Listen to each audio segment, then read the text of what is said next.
Hello friend, જય દ્વારકાધીશ, રાધે રાધે। આજે આપણે બનાવશું રવાની બરફી। તેના માટે મેં અહીંયા ઘી 4 ચમચી લીધું છે અને તમારે જેટલી બનાવે એ પ્રમાણે તમારે ઘી લેવાનું।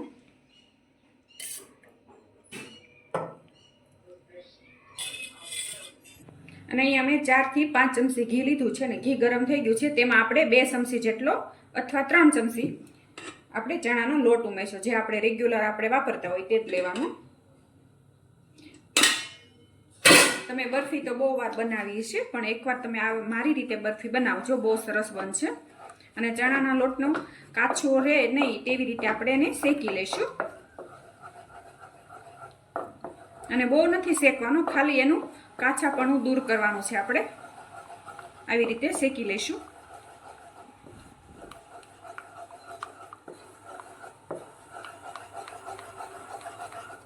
અને ધીમા ગેસે તે આ ચણા લોટને શેકવાનો। જો તમે આવી રીતે ઉભરો આવવા મળશે ચણા લોટમાં, એટલે સમજવાનું કે થોડોક શેકાઈ ગયો છે। અને તેમાં અહીંયા 1 વાટકી મેં રવો લીધો છે, ઝીણો જે રવો આવે છે તે લીધો છે, તે ઉમેરી દેશું અને ગેસ ધીમો રાખશું। આવી રીતે રવાને પણ આપણે શેકી લઈશું।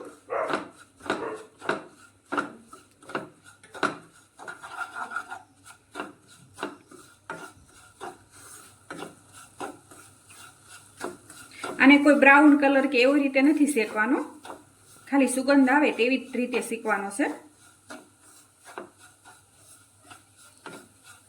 અને ધીમા ગેસે શેકશો ને એટલે સરસ શેકાશે।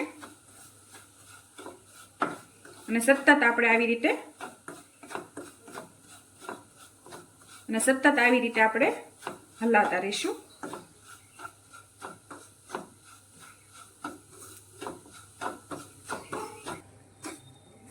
અને અહીંયા સૂજી આપણી શેકાઈ ગઈ છે, તમે જોઈ શકો છો, એકદમ હલકી હલકી થઈ ગઈ છે અને કલર નથી બદલાનો, તમે જોવો છો। અને હવે તેમાં આપણે થોડુંક દૂધ ઉમેરશું, 3 થી 4 ચમચી જેટલું થોડું થોડું ઉમેરતા જશું અને હલાવતા રહીશું આવી રીતે।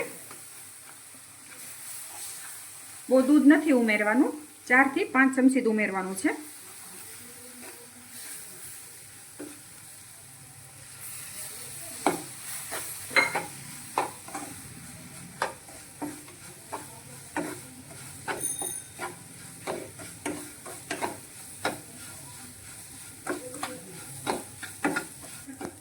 અહીંયા તમે જો આપણું એકદમ દાણેદાર થઈ ગયું છે ને, દૂધ બધું આમાં સમાઈ ગયું છે, જો આવી રીતે।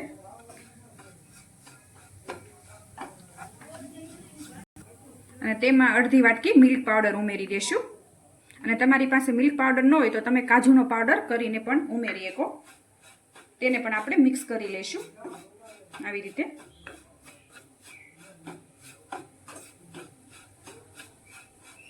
અને અત્યારે તો તહેવાર ચાલુ છે, રક્ષાબંધન પણ આવશે, તમે આવી રીતે એકવાર બરફી બનાવજો, બહુ સરસ બનશે અને માર્કેટ પેટા પણ સરસ સસ્તી ઘરમાં બની જશે। અને મિલ્ક પાવડરને પણ આપણે થોડીક વાર માટે થવા દઈશું।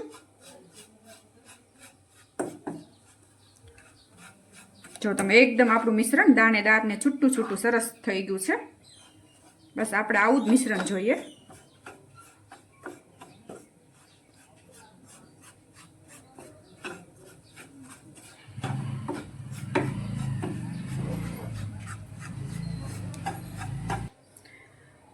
અને તેમાં અડધી ચમચી જેટલી એલચીનો પાવડર ઉમેરી દેશું। તમને જે ફ્લેવર ભાવે તો ઉમેરવાનો, નહીતર તમે સ્કીપ પણ કરી શકો। અને અહીંયા આપણું મિશ્રણ તૈયાર છે ને, હવે એક બાજુ લઈ લઈશું। અને એક કડાઈમાં મેં 1 વાટકી ખાંડ લીધી છે, તમને જેટલું ગળ્યું ભાવતું એ પ્રમાણે લેવાનું। તમારે 2 વાટકી તમે રવો લીધો હોય તો તમારે 1 વાટકી ખાંડ લેવાની।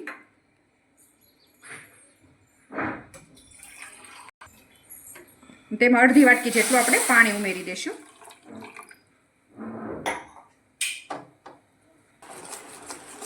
અને આવી રીતે હલાવતા રહીશું। આને એક સાસણી નથી બનાવવાની, આપણે એક જ તારની સાસણી બનાવવાની છે, જેવી આપણે ગુલાબજાંબુની કેવી રીતે બનાવીએ છીએ તેવી રીતે શેક કરી લઈશું। હજી થોડીક વાર છે, સીપસીપી આપણે બહુ ચાહણી નથી આવવા દેવાની।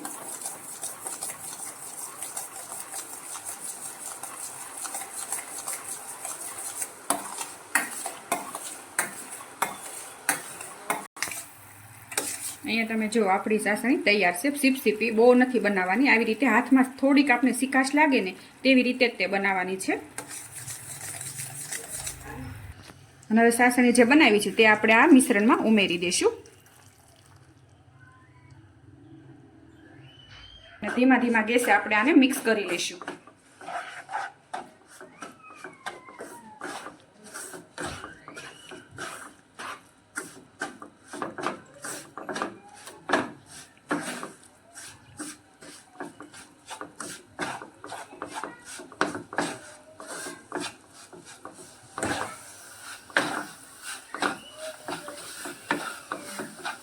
સતત હલાવતા રહીશું. અને 1 ચમચી જેટલું આપણે આમાં ઘી ઉમેરી દઈશું.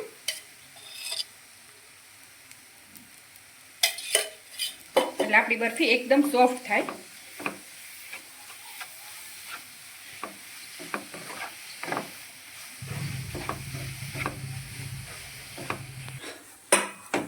અને તમે જોઈ શકો છો બધું આપણું મિશ્રણ મિક્સ થઈ ગયું છે.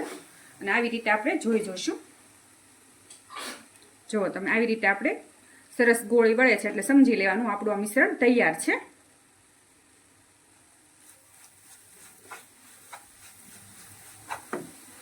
અને અહીંયા મેં એક થાળી લીધી છે, તેમાં ઘી લગાવી દીધેલું છે. અને તેમાં બધું મિશ્રણ આપણે કાઢી લઈશું. અને આવી રીતે મેં બધી પાથરી દીધી છે, તમે જોઈ શકો છો. અને ઉપરથી થોડું ગાર્નિશ કરશું. અહીંયા મેં કાજુ અને બદામને પિસ્તા લીધા છે, તે થોડાક ઉમેરી દઈશું.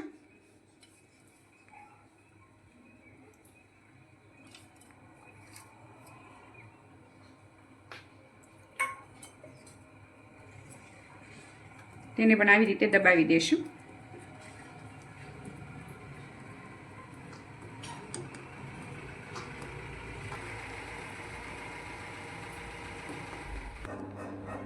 અને હવે આને આપણે થોડીક વાર ઠરવા દઈશું, પછી કટિંગ કરશું.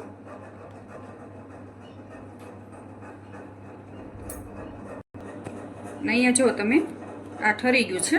અને હવે આપણે પીસ કરી લઈશું. તમે રક્ષાબંધનમાં પણ આ બનાવી શકો.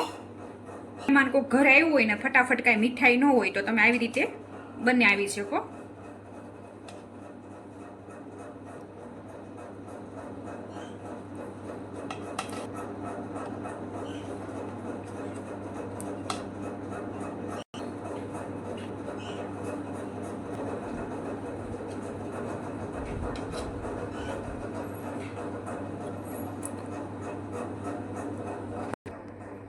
હવે આપણે એક કાઢી લઈશું.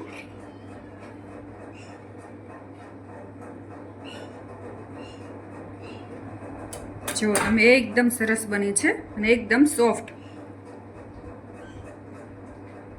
અને મારી આ રેસીપી તમને ગમી હોય તો લાઈક કરજો, શેર કરજો અને સબસ્ક્રાઈબ કરજો. અને વધુમાં વધુ શેર કરજો.